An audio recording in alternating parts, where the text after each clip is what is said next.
Hey. Boop, boop, boop.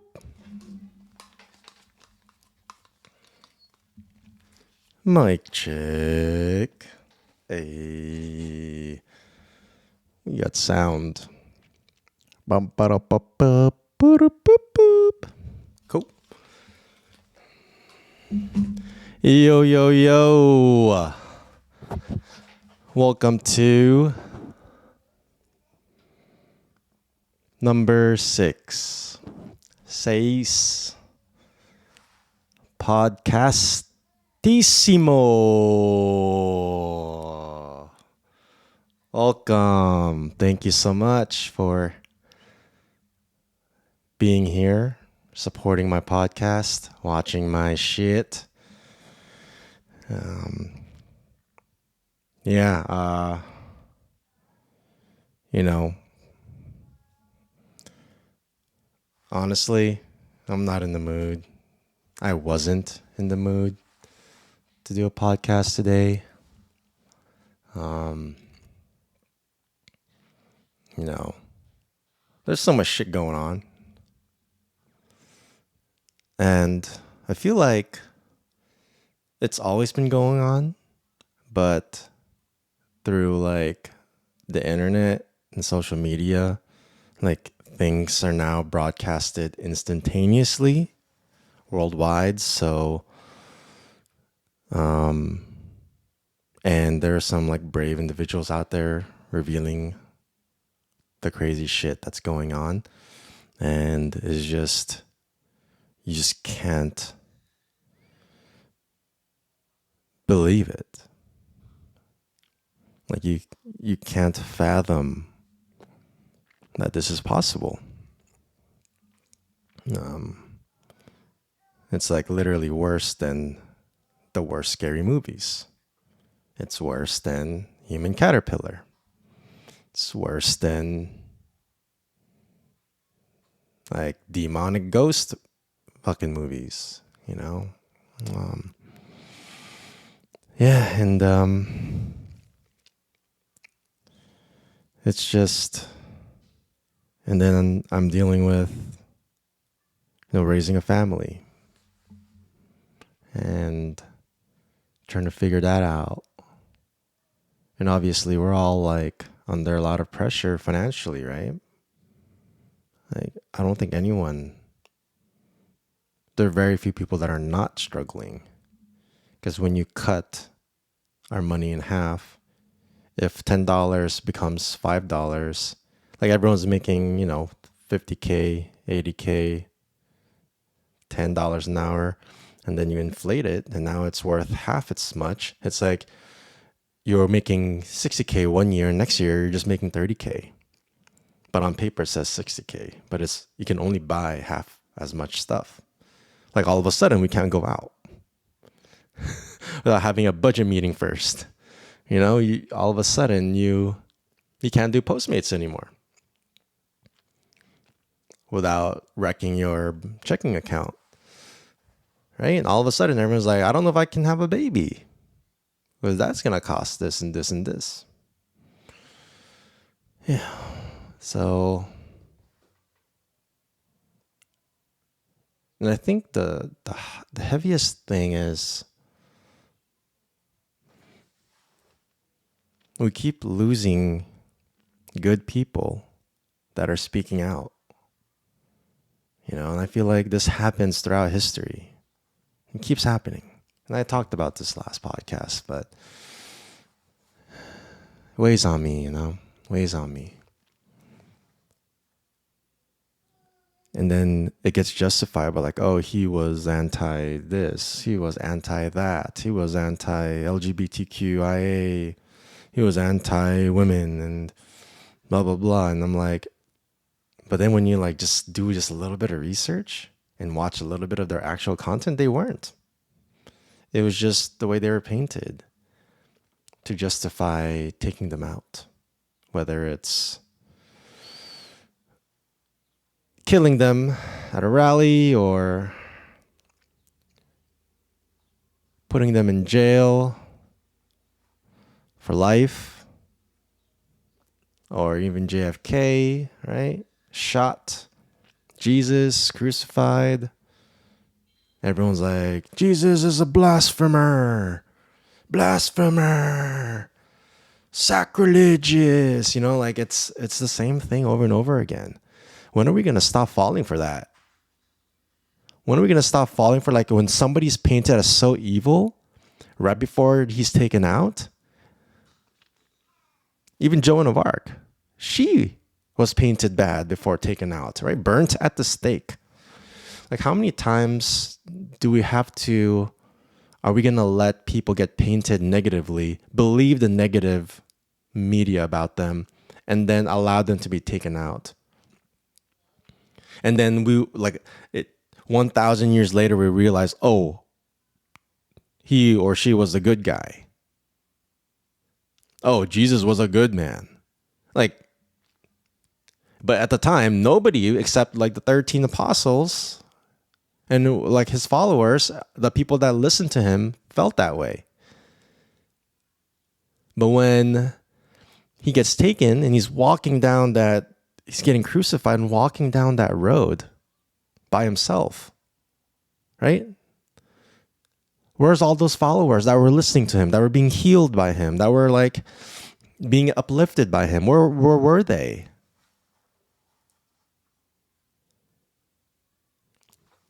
Like, I think it's two things. One, we let these good guys get taken. And then two, we believe the propaganda around them, and we even turn on them. So yeah. I mean, on one hand, it's like, I want to be positive, and focus on the moment. But at the same time, fuck that. Why? Why turn a blind eye to what's happening over and over again? Yeah. All right, so let's get started. Don't forget to jump head first run backwards about 20 paces, and then put your phone down on the couch, run backwards 20 paces, then run towards your phone as fast as you can, jump, turn, and head first, spin really fast, horn drill, one hit KO that like button.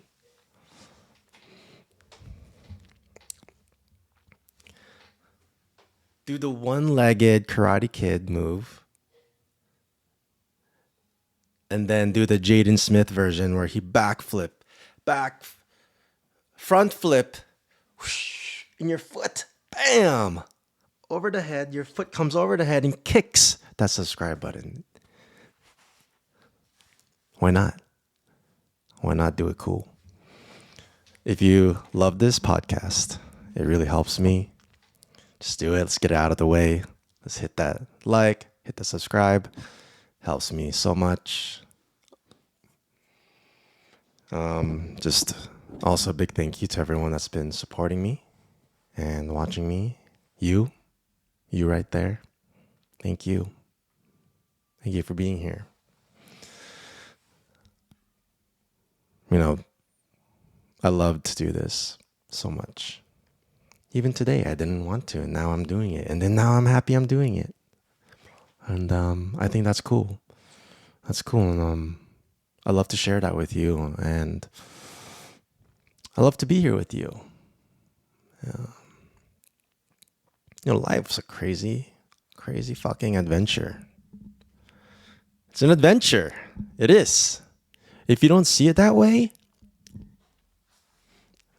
you have given into the illusion that it's like a hard. I mean, it is hard, but like that's all it is. It's a hard survival, and we have to just grind and make it to the end and hopefully retire and just make sure everyone's okay. Like life's an adventure. The sooner you accept your call to adventure, the better it's going to be for you. Like Frodo and Sam, they didn't ask for that, but it was the best thing they ever did. And it was hard the whole way, but it was also epic. It was great. And there were moments where courage was called for. And when they did it, things worked out. Like when Sam took that giant spider 1v1. I'm sure he was like, oh, fuck. I don't want to fight this spider. It's a giant spider. It is 20 times my size. And it's got the like 4 of those pincers in his mouth. He doesn't want to do that. But he's like, if I don't fight the spider, Frodo will die. I think that's a good, if you don't do that thing you're afraid of, your soul will die.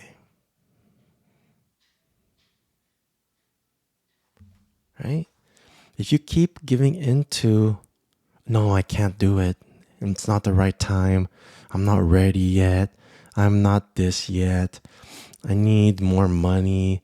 I'm too old. I'm too young. I'm too whatever. When you too weak, too shy, right? All of these are just. What do you think Sam felt when he was fighting that spider? I'm too small, right? That's probably what he felt. I'm too small. You know what? He's right. And you're probably right. But who cares? Just do it anyway. That's courage. So, yeah, man. So, yeah, I'm glad I'm here. I'm glad I made it in. Let's do this. I'm in the mood now. Maybe that's the lesson. Just do it anyway. And you'll get in the mood. All right.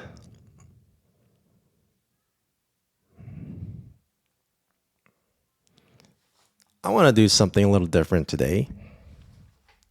I want to give you guys progress reports on my physical progress.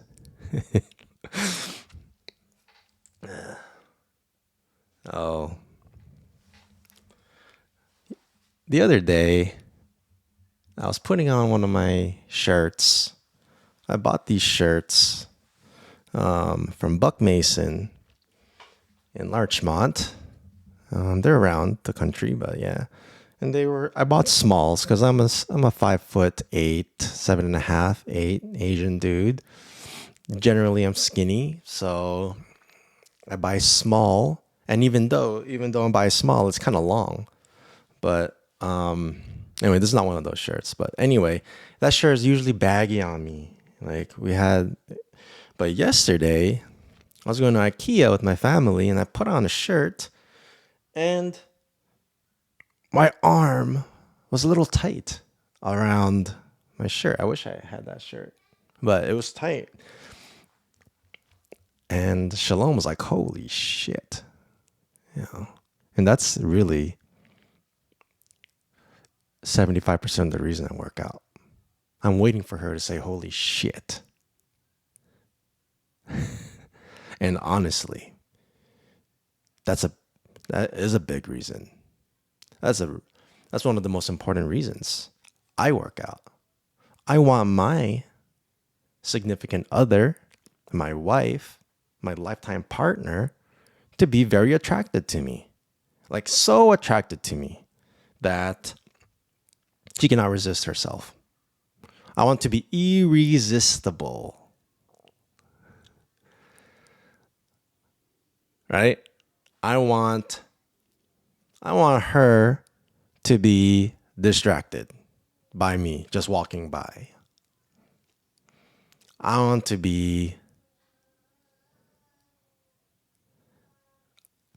like Thor when he's shirtless in the Thor movie, and Padme, whatever her name is, Natalie Portman, is like jaw on the floor when he's shirtless. That's what I want from my wife. And here's the thing: if your significant other doesn't feel that way about you, then what the fuck are you doing? Or if you're single, if the opposite sex or same sex, whichever way you're trying to go, doesn't feel that way about you, then what the fuck are you doing? Right? Why not? Why wouldn't you be? When you watch movies, you like the hot. You're happy when you see Megan Fox bending over in Transformers 1 to fix that car and banging body, right? You're happy to see that as a dude, right? You're happy. But then in the real world, you see the value of that, right? And when you watch movies, and there is a value. That's why all the Avengers are ripped. They're fucking toned. They're fucking yoked. All the Avengers. And these are the superheroes. And we love to watch the Avengers. We love to see Captain America grabbing the helicopter with one hand and then the building with the other hand because he wants to stop the helicopter. He's like, yeah, yeah. Right? You love to see that. You love to see the pinnacle of human physique, of strength, right? Because that means you can do things versus the opposite. If you're not fit, you can't do that. You can't bend over. You can't run. You can't do anything. Right? You're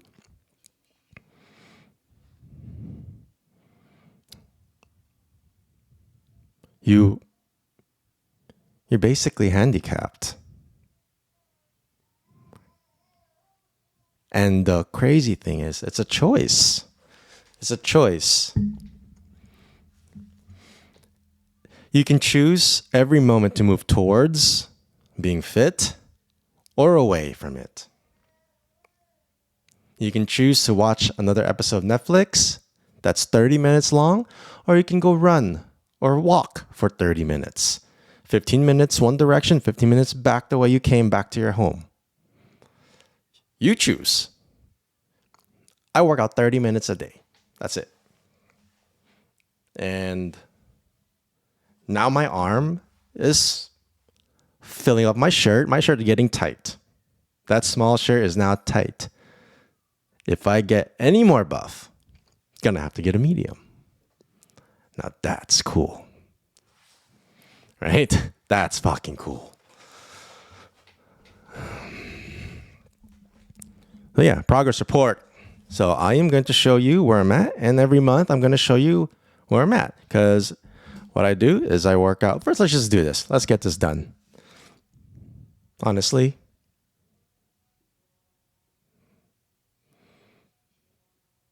let's just fucking get it done. All right.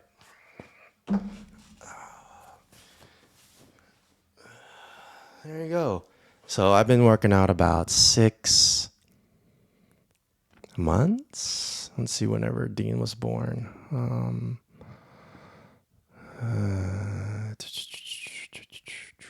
He was born in December. It's about 7 months now. 7 months, but I started the first month doing 1 pull-up a day. 1 pull-up, that was it. And then second month, I was doing like 5 pull-ups and push-ups. I didn't have time to go to the gym because our baby was just born and I'm supporting my wife and we have no support, no village, no nothing, no nanny, no anything, just us 2 and 2 babies. So, yeah, I barely did any workout, but I was doing something. I was taking my baby and curling him. I did 10 reps of my baby. I call them Dean curls. And then Dean military presses. And then I didn't really start till like the month 3. So basically, I built a home gym because we have no time to go drive to a fucking gym. It's like 20 minutes away. So I built a home gym. Now it's 1 second away. And that's actually the hack. Get a home gym. Because then there's no time constraint. You can go anytime you want. Sometimes I work out at 7 p.m. Sometimes I work out 7 a.m. But anyway, here we go. So this is about 4 months of gains.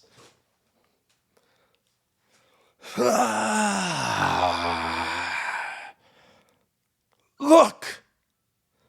Look! Do you see? Look.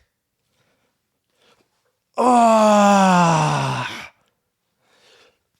Oh. Look. Look. Yeah. All right, so this is progress report. 4 months in. July 2026. And we're going to do this once a month.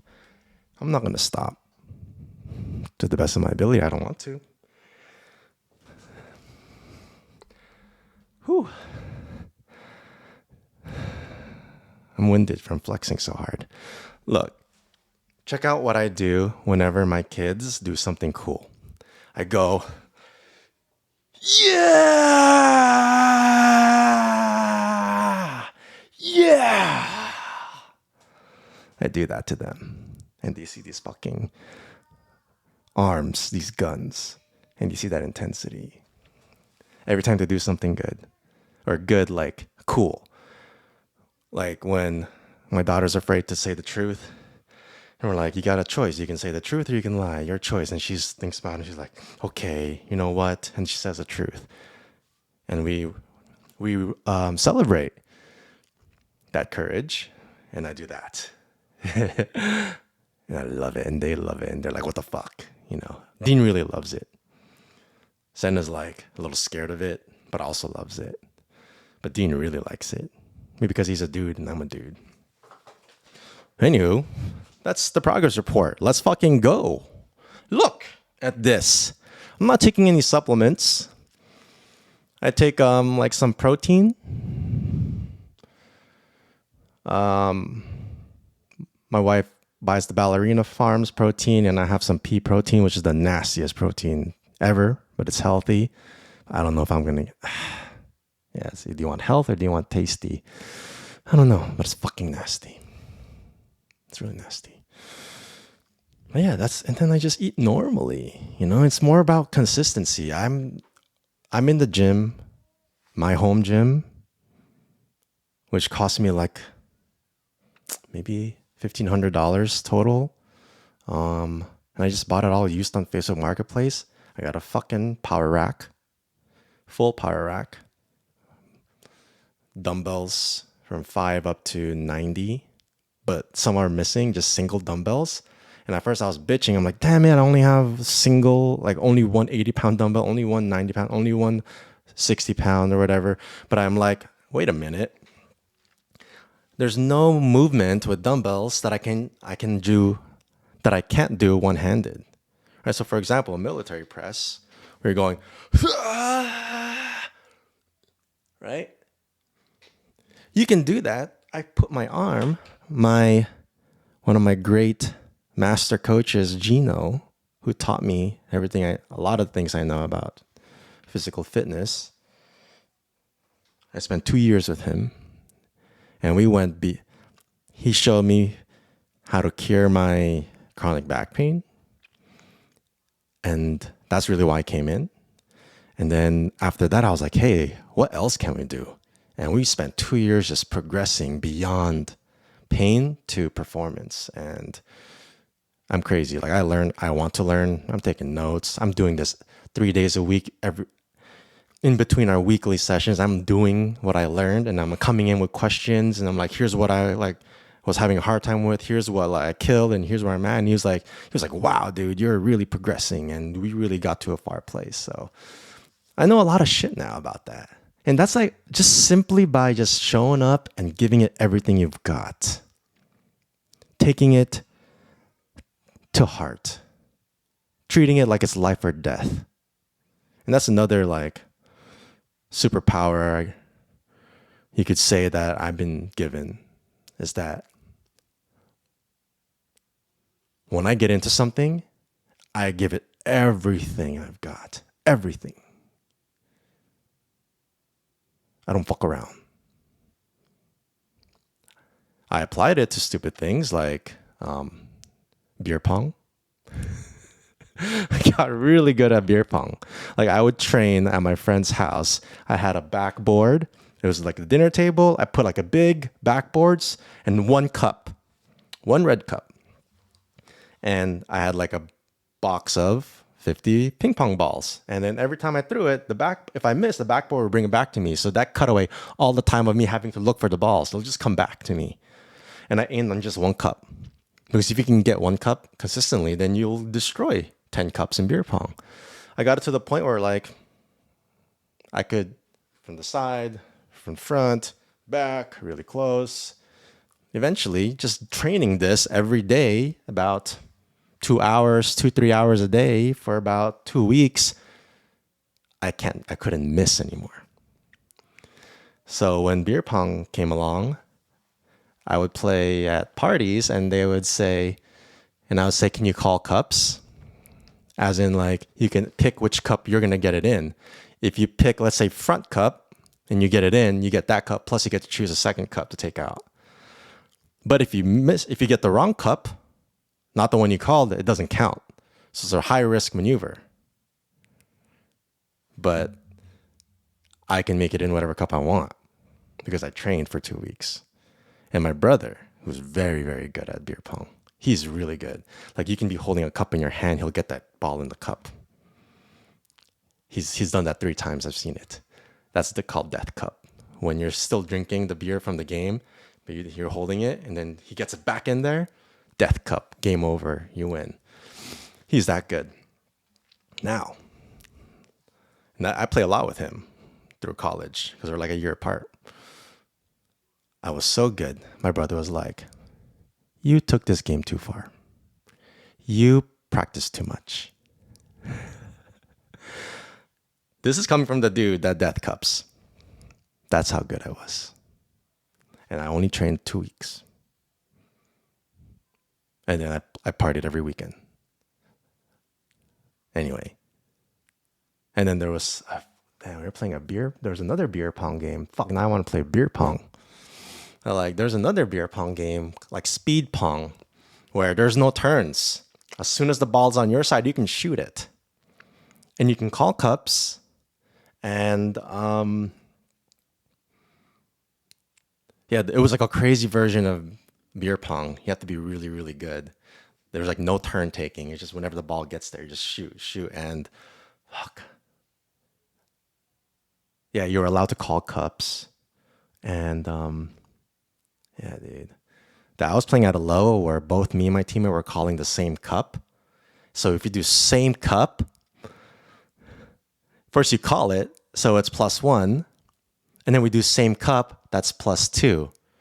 So if you count it, 1 + 1, I do same cup. He does 1 + 1, same cups. Now that's 4 cups.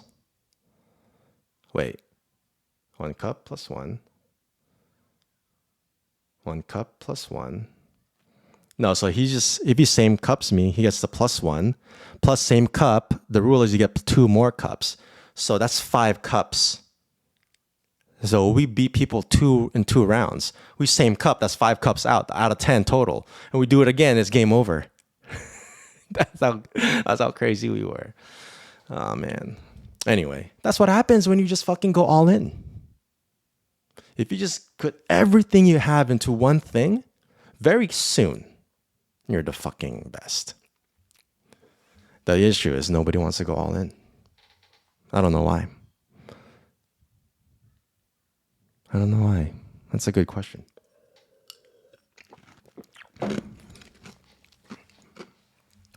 Anyway. Yeah, dude. So I'm going to show you my progress. I'm getting pretty fit.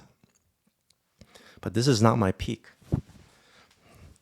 There was a time where I was benching 225 5 times. And I maxed 275, just an upward motion.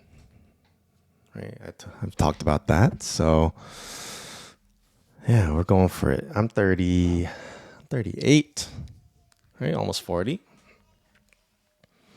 And I am almost as strong as my highest peak in college. Almost there. I'm benching 200. No, 195 right now, 5 times. So this week, I'm going to attempt 200. I'm going to break into 200s. And from there, it's only 25 more pounds to my lifetime peak. Right? And then once I get there, anything additional is going to be lifetime PR. PR means personal record. It will be the strongest I've ever been. You know, you're never too old. It's bullshit.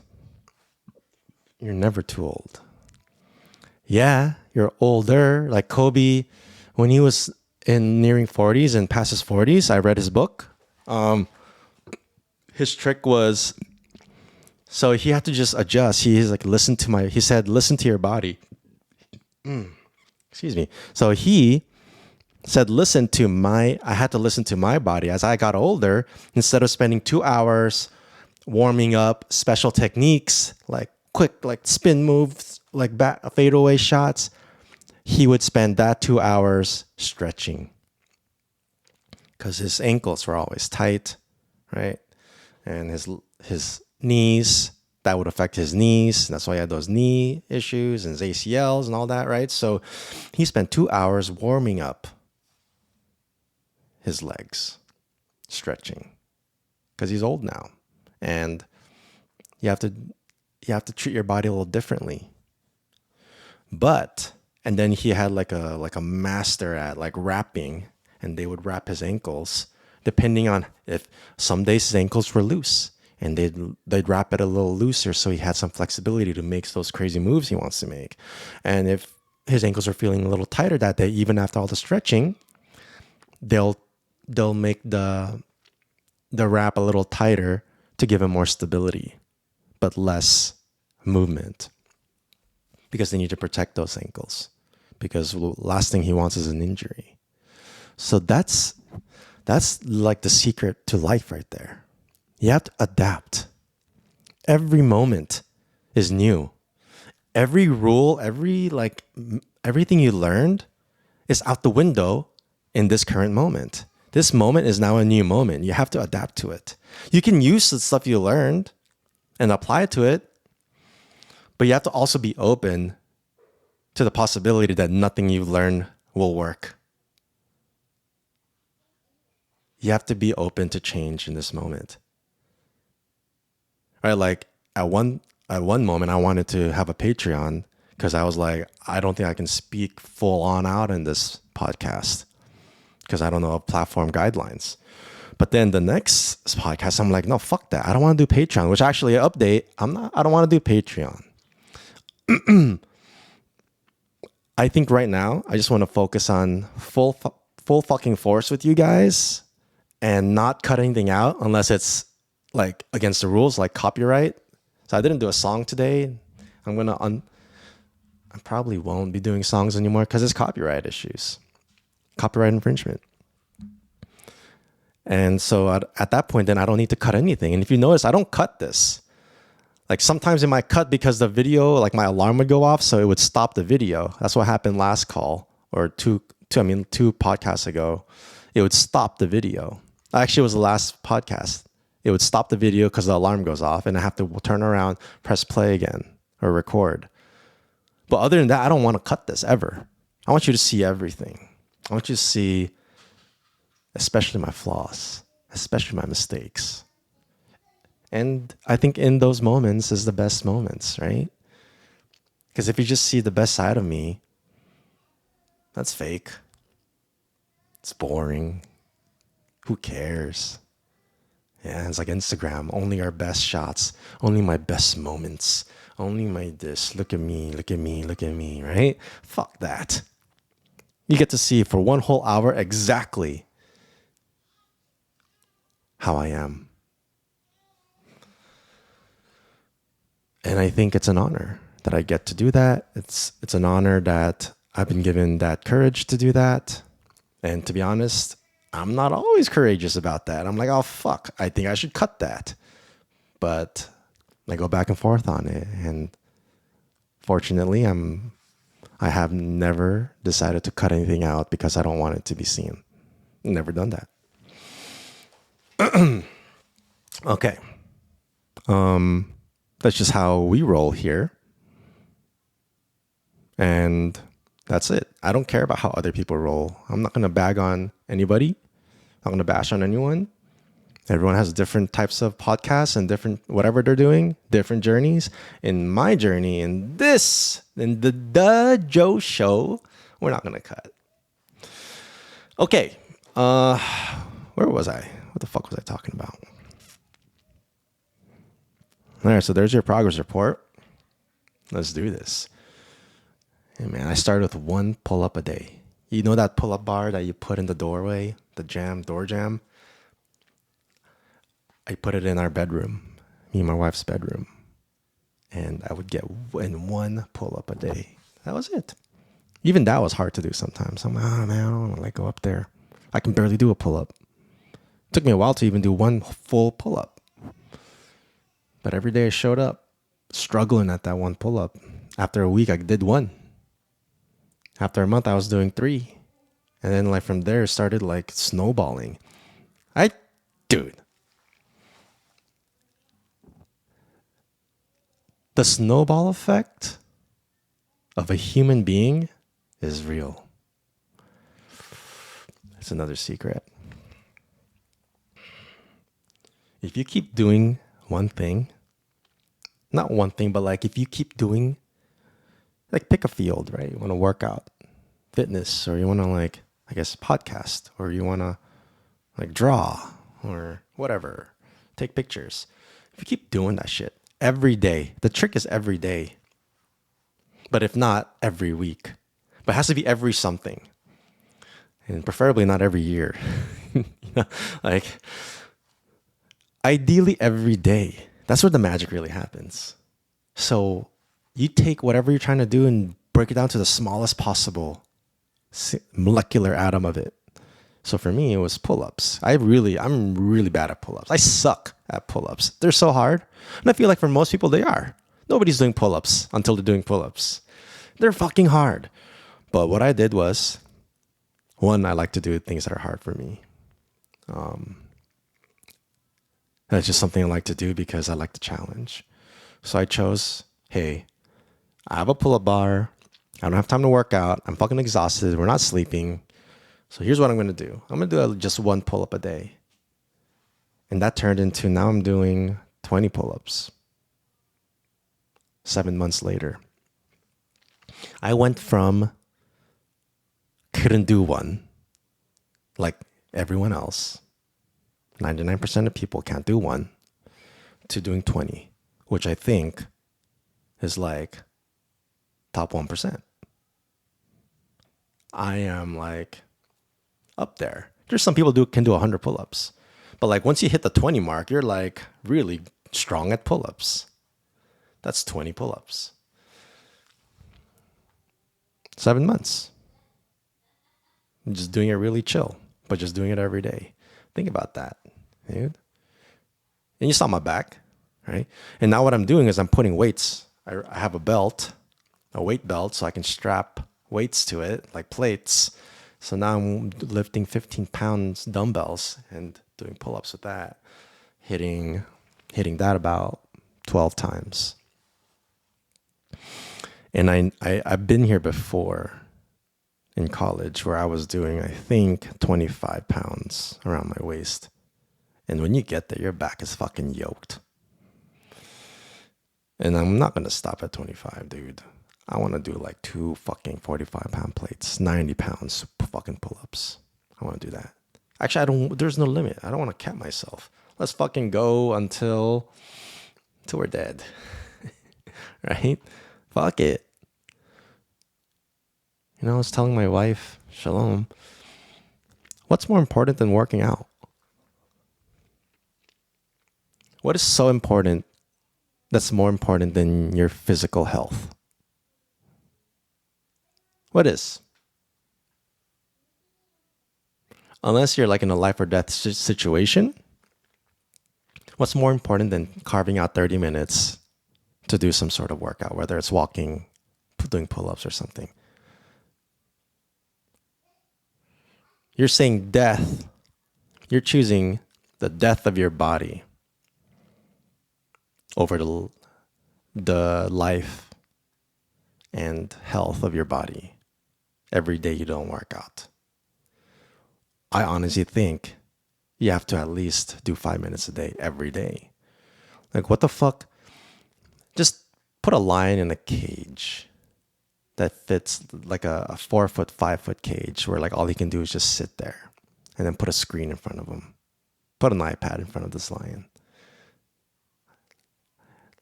Let's take a guess how long this lion is going to live. And then you throw like a fucking steak in there every day, like 20 steaks, like 100 steaks. Just let him eat. All you can eat buffet of steaks and watch screens all day. How long do you think this lion is going to live versus the one that's like fighting for food in the wild? Who's going to live longer? Who's more likely to get cancer? Which lion, you think? You know? All right. Cool. We are actually making good time here.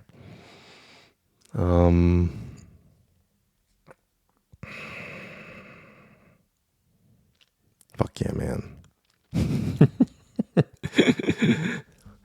Dude. Last thing about buffness and fitness and shit.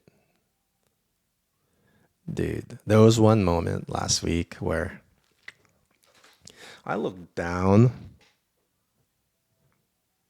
Like, I was, just wearing my underwear, coming out of the shower. And I looked down on my arm. And I'm like, yo, am I Thor? We've been watching Avengers the past week. First we watch Avengers 2, then watch Avengers 1. Then we're now watching Infinity War, and we're like a little bit through Endgame. We have to stop because, babies need to sleep sometimes, and we have to stop everything. So I'm watching, and then I'm looking, I'm like, dude, am I Thor? Am I an Avenger? Look.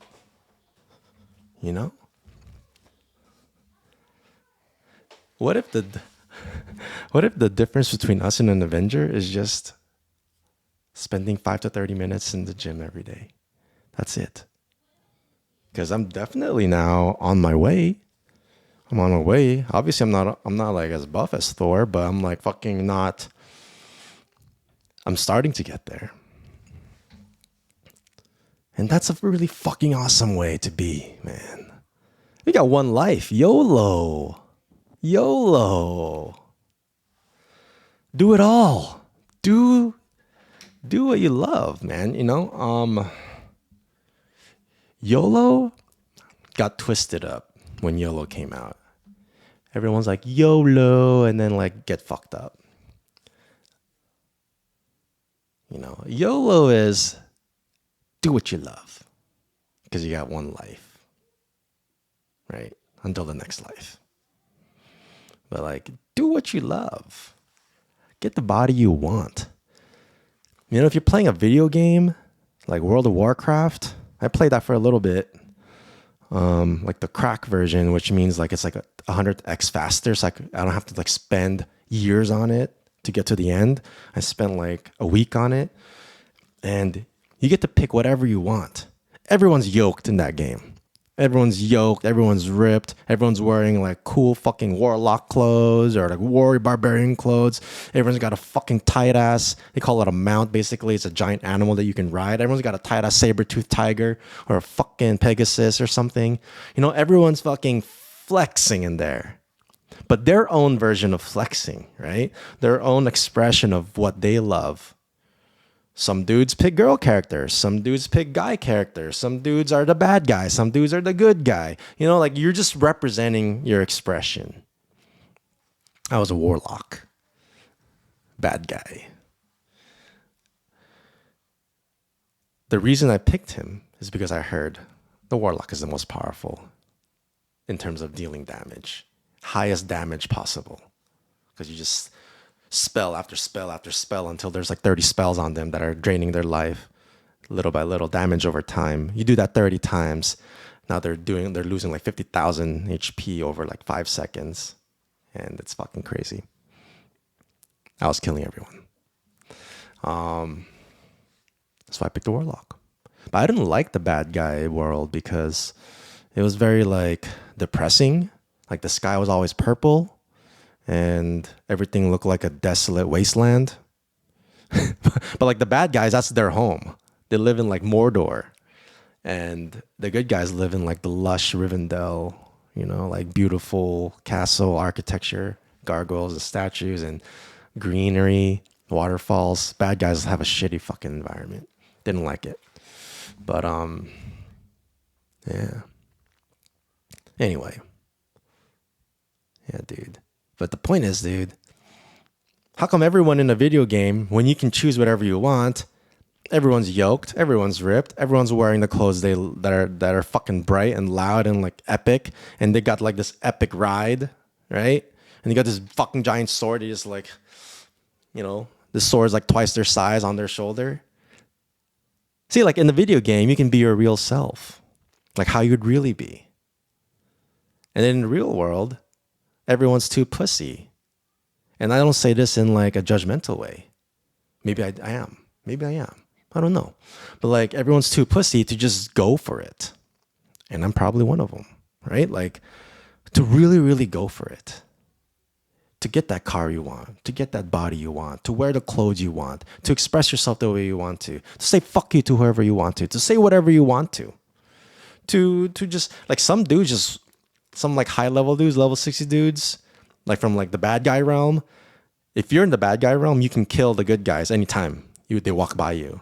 So what they'll do is these high level, 60 level bad dudes will hide in the bushes and like them like where like the good guys start out, they're like level 1, level 5, and they're walking through the forest, they're gonna kill some pigs, gonna get to level 2, and these level 60s hop out of the bush and fuck them all up. And then they die and their ghosts have to go. When you're dead, you're a ghost and you have to go back to your body, and it's a process. And it takes some time. It takes you like 5 minutes or something. It's a bitch. And then when they get in their body, the 60s, boom, kill them again. And then they have to call, like they call their level 60 good guy friends. Hello, there's like bad guys in our forest, help us. And then the level 60 good guys are like, yeah, I'm coming, don't worry. You know, everyone's like, oh, I'm such a hero. I'm such a hero. I'm going to save these low level, and these bad guys need to die. And then they fight. And then the bad guys run away. And they're like, oh, no, we're just fucking with your low level guys. That's hilarious, you know. But like that's their expression of their fun. And I honestly think that's real in real life. Like there's actual bad guys in the world that are fucking with us. And they're just like, this is fun. I just dominate everybody. Everybody just watches, just gets glued to the screen and gives me all their money. You know? Like that's their expression. That's fine. Right? That's their expression. And we are like the level 1s and level 2s that are getting fucking raped by our screens, by our TVs, by our like sugar, like, or whatever, like all the like the stupid little things that are like destroying us little by little. While the level 60 bad guys are like, too easy, so much gold.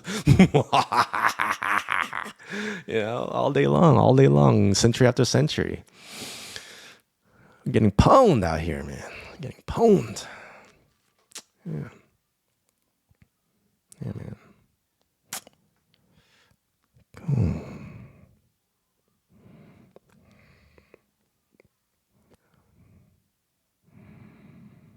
Yeah, so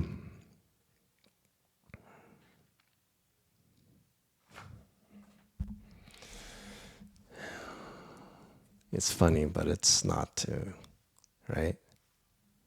Like it's funny till someone you know is dying of cancer because they were smoking their whole lives. It's funny until someone you know is dying of has diabetes and have to cut off their foot, and then they're dead, and then they're like 50. It's funny until we're dead. Someone we love died at a young age.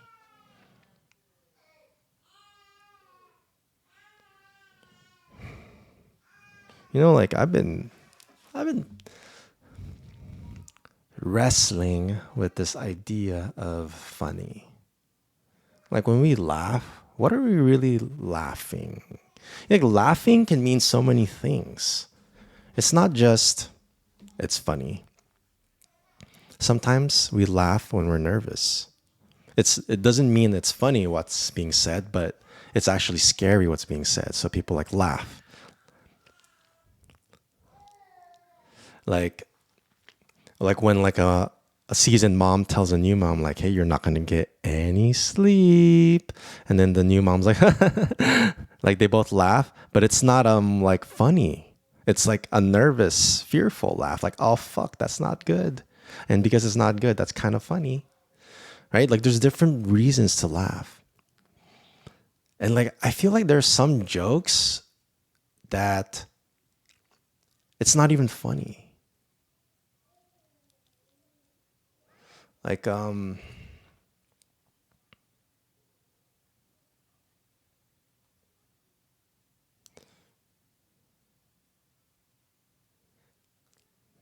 to think of a joke.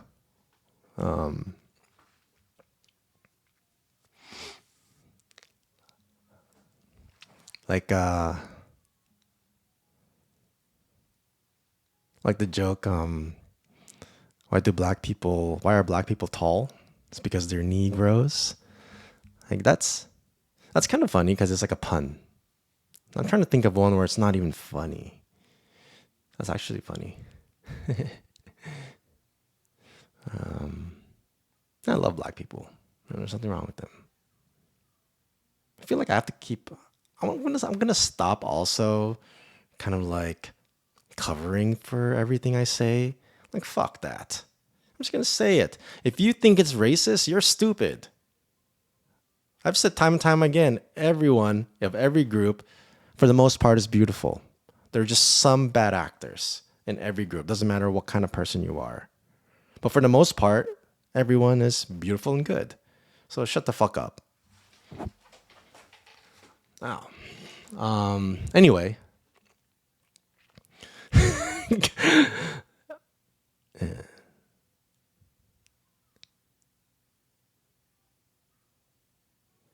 I think here's a good one. Here's a good one. You know that Jewish joke? It's like how many Jews fit into an ashtray? And it's like a million or something. I don't know. I forget. That's not funny, right? I feel like what's funny about that? It's not a pun. I see that as kind of like an exaggeration, but it's not that funny. But then people just laugh because the moment you say a group's name, like Jews or blacks or white or whatever, it's kind of already like funny because you're like kind of bashing on one group. So that's kind of silly, but then it's kind of not. It's like, unless it's actually funny, why do we laugh at that? It's not that funny. I feel like if we're gonna laugh, it needs to actually be so clever, so witty. Like there's a pun and there's like a surprise trap door, like punchline. But if like it's just like mean, that's not funny. Yeah. Yep. So I'm like really questioning the whole like culture when we laugh. Like I feel like not everything is funny. Some things are not funny. A lot of things are funny though, but not everything's funny. But then there's the other side of it where I'm like, technically everything is funny. Like, technically everything is like silly if you really look at it. Like, for example, death. I think we take it too seriously. You know, like we all have to go through death, right? There was a story I read from a John Bram, Buddhist monk. Where he's like, not every culture treats death as like a sad thing. Some cultures treat it as like a celebration because that person is going on to their next life, and that we keep coming back. And I believe that's true, that we do. And according to like my immense research and personal and direct experiences, so it's not a belief, it's what I've experienced. And so he's saying like when we're in like Western culture, we kind of like always grieve it, and it's like a grieving thing. And yeah, you can grieve, but you can also laugh. And he's like, you know what we should do in funerals, which everyone is like sad to be there. It's a somber thing. Why don't instead? So let's say you're all in a church, right? And we have the casket in the front, and and everyone's in the crowd, friends, family, whatever, relatives. He's like,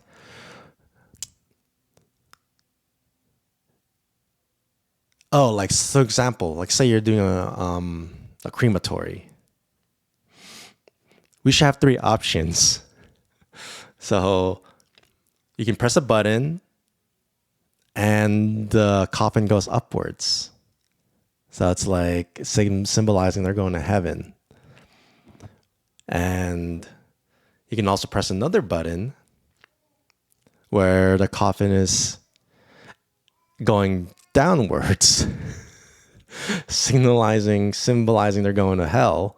And then another button going just horizontal if they're kind of like, they're both good and bad. You can't really make a call. And then have the congregation take a vote to see which direction this person would go.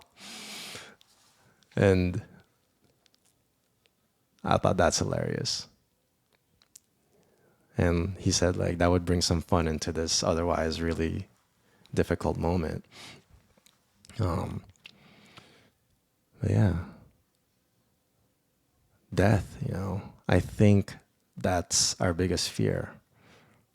Everyone's afraid of death.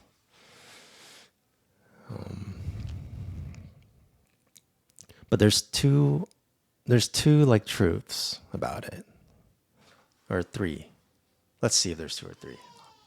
The first truth is it happens to everyone, right? Like if you look at a tree, a leaf appears, it's green, and eventually it will turn brown and fall off. Green is when it's born, brown and falling off is when it's dead. And that's a circle of life. So it's kind of like just part of life. It's not really a sad or happy thing, technically. So that's one truth. The second truth is when you're watching like let's say you went to Coachella. I've been to so many Coachellas. Fortunately for me, thanks to my bro, he took me a lot when I didn't have any money to go. And but yeah, you go through to this 3-day rave or this music festival, and it's fucking awesome, right? Every day is fucking crazy, fucking music, hundreds of thousands of people, yeah, and you're on all kinds of shit, and you're just having a good time, and you're with your best buds, and then when it's over, it is sad, but there's like another way to look at it. You can look at it and say, that was awesome. I am so glad I got to experience that epic, wonderful show. And yeah, it's sad it's over. But also, we can be happy that we got to see it. And that's another way to look at death. It's like this is the end of an awesome show with this awesome person, and I got to be there. Yeah. You know. And the third thing, it's kind of not a truth, but it is a truth. It's when you grieve, grieve all the way. Don't stuff those tears down, especially the dudes out there. Don't hold your tears back. Let yourself grieve. Let yourself do the ugly crying. Get yourself into a room by yourself and just fucking let it all out. Grieve fully for things that have happened, for people that are gone, that you didn't get to grieve yet. Grieve it fully. Finish the process so you can move on. That's what they would want from you. And then for the some people are afraid of losing someone, especially like parents. A lot of millennials, their parents are getting older, right? So you know their time is not unlimited. Their physical body, right? So I actually spent some time grieving that eventuality. And that shed my fear of it. Because once you process the grieving fully, then it's kind of like, then it's done. You know, this will happen and it's done. And so be it.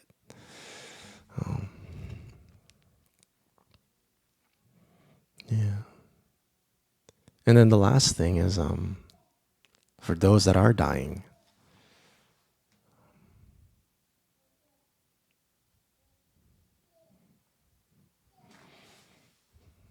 it's okay.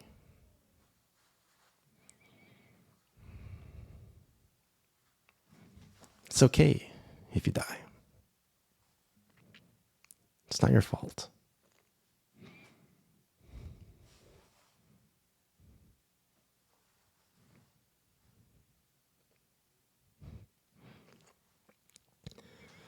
You've done all you can.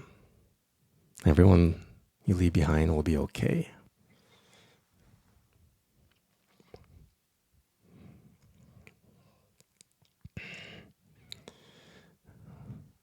Typically, people that are dying, they feel like it's not right for them to die. It's not right for them to be sick. And that's just not true. Your time comes when your time comes. It's not your fault.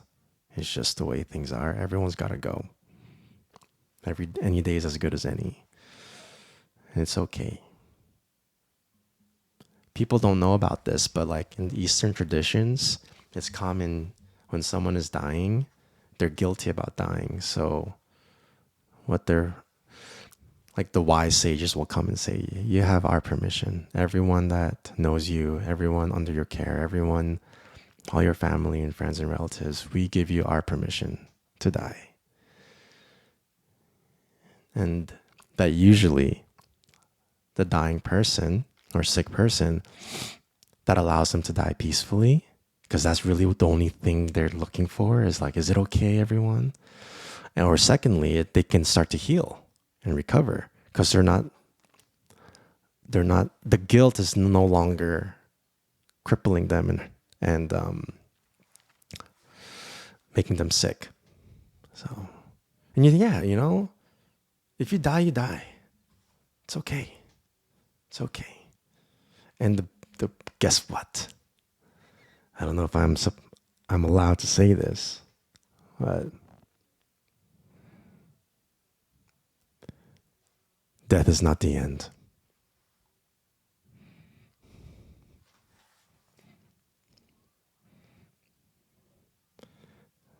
That's just the truth.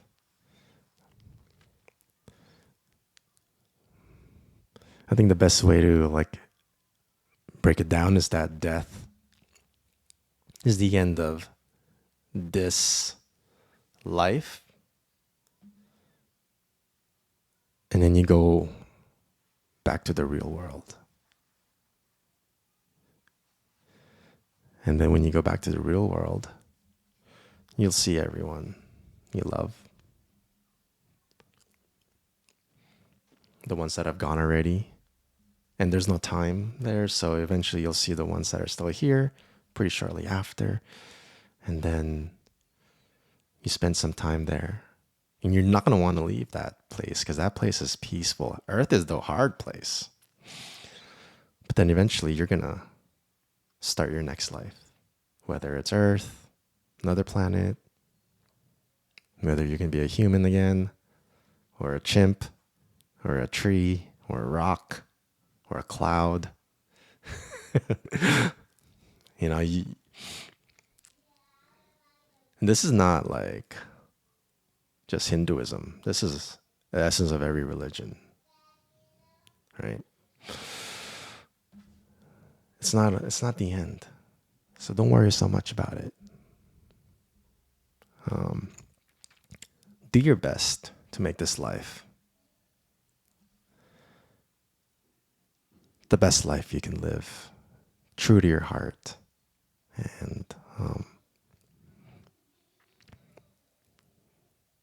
do things you love, right? And then when it's over, you'll have another chance at it again. But treasure this because you're a human, and that's a really cool thing. You get to be a human. The possibilities are really a lot more than when you're a rock. You get to be a human this life. You can do anything, any experience, every single human experience is possible for you. If you want to be a doctor, even if you're like 38 right now, by the time you're 45, you'd be a PhD in something. 7 years. That's if you're like the long way. If you want to be anything you want, if you're 60, if you start your school, you'll be a doctor at 67. And you get to practice being a doctor from 67 till, I don't know, 87. That's 20 years doing that thing you love that you were waiting too long for. It's never too late. If you want to be buff, start now. Do it. What are you waiting for? And don't let death hang over you so much. It's okay. Yeah.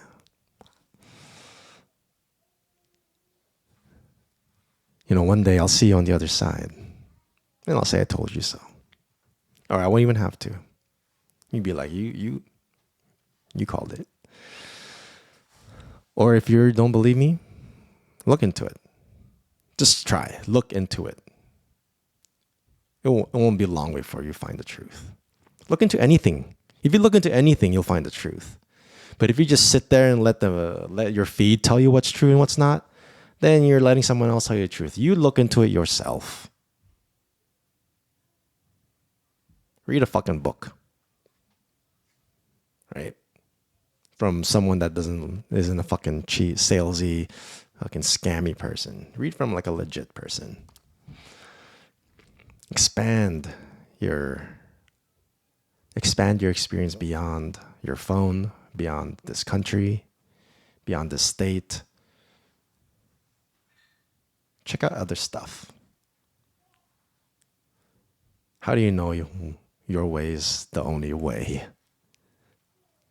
Check out the other ways. You know, when I tried every spiritual, religious, philosophical, business path out there. I've looked at every single one, right?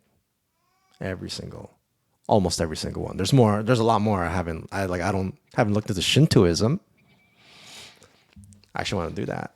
But you know, if you look at all of them and you sift through and dig deep to the essence of every single one, it's the same thing. And that's the beauty of like looking past just your one way or what you were brought up as. You'll see that there's a commonality, an absolute basic truth. And it's really cool. It's really cool. And that's what we talk about here, you know. All right, that's it, my friends. Thank you for watching. Thank you for being here. Don't forget to kiss that like button. Don't forget to shake that subscribe button's hand. Helps me out. Helps me help you, help others. Helps me just, I want to do this every day. I want to do this like 3 hours a day, every day. Help me do that. Help me make some money so I can feed my kids, pay my bills, doing this every day, 3 hours a day. I'll tell you everything I read, everything I found, everything I experienced. Just being real, being genuine, sharing whatever it is, just having a good time, right? Yeah, I feel like there's less and less of that out there. Like people just being real and just giving it out and love, you know, like real love, not fake love. The real thing. Oh. All right, guys. Go get it today. Not tomorrow. Today. Go do it. Go do that thing you've been waiting to do. Do it. I'll see you next Wednesday. Peace.